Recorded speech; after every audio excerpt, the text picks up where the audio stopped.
Well, Sir Christopher, it's a great honour to interview you for the Eminent Scholars Archive. Your journey began at Cambridge in the 70s, where you laid the foundations for your illustrious academic career, and this came to fruition in the 90s with your chair in international law at the London School of Economics.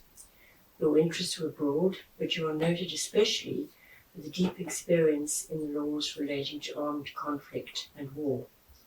Significantly, this time coincided with the end of the Cold War and a short period of a new world order in international affairs when the UN Security Council was less split ideologically. And subsequently, of course, there's been the reassertion of Russian power and the rise of China.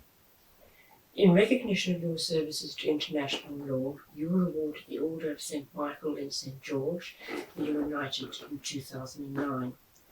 After the London School of Economics, you attained the high point of a juristic trajectory in 2009 with a seat on the International Court of Justice.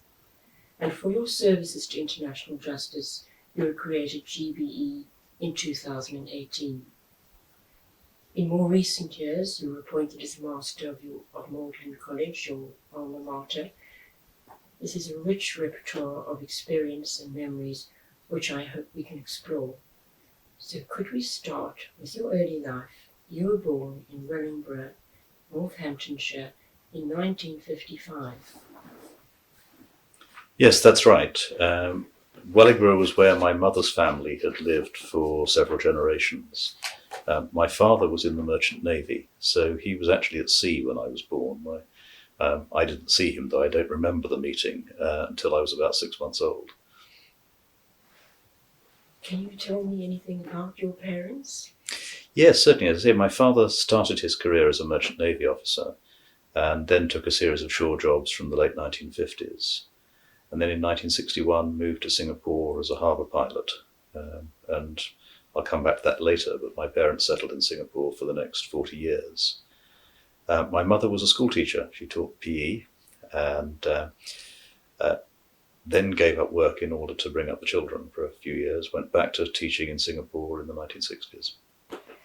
So you went to the Rayburn Park School in Singapore. When would this have been? That would be starting in October 1961. Before that, I'd had a short time at a primary school in Wellingborough. Not terribly successful because my younger sister was born very premature. And in those days, there was such a terror that I would bring home some illness from school that I was kept off school for about 6 months and was really rather behind when we moved to Singapore.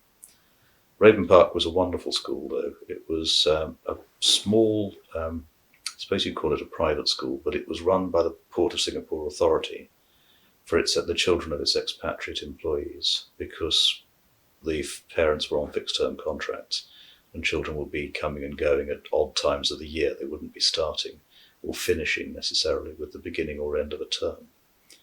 And I was there for 4 years. Thoroughly enjoyed it. One of the best places I've ever been to. It sounds a wonderful place. And looking on the internet, I saw that the headmistress during your time was quite well known, the Lady Muriel Mackay. Yes, she's only died a few years ago, actually. She lived to a great old age. She was a wonderful headmistress. She had a very firm policy that everyone should be taught to a point where they were about a term ahead of what would be expected back in England or Australia, New Zealand. Because in those days, at the end of a tour of duty, you went home by sea. So the likelihood is that any child would lose half a term of education, depending on when their father or mother took their long leave. There were 3 houses at the school, Keppel, Raffles and Ridley. I wondered which was yours. I was in Raffles, named after the founder of modern Singapore. Colour red, I can remember that much. I also noticed that when Singapore gained independence in 1965, the lease wasn't renewed. and in 1972 the school moved to Alexandria Park, but this was after you'd left. Yes, that's right. Do you still have any connections with Singapore? No, alas. Well, yes, in one sense. I'm on a panel of arbitrators nominated by the government of Singapore, and I go back there whenever I can, but the family link has gone, I'm afraid. Both my parents retired to England in the early 2000s, and they're both dead now. And I no longer have any relatives or close friends living out there. So, I mean, a huge cultural change from England. I mean, what was it like living virtually on the equator? Absolutely. During that time, in what was also, you know, an important centre, which was rapidly shrinking in its importance. It was absolutely fascinating, the change.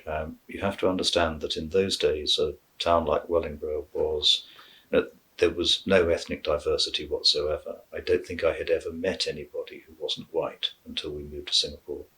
And Singapore is an extraordinarily vibrant and diverse community. And so in 1961, I can remember waking up in the station hotel there as a boy of 6 and going exploring. I think my mother was horrified. And the extraordinary smells and colours, the excitement of life there. And it was a society, it was virtually independent by that stage. There was no longer a British governor. Lee Kuan Yew, the Prime Minister of Singapore, ran the state. Independence in 1965 was really just the culmination of what had already happened. And it was just a wonderfully exciting place to grow up.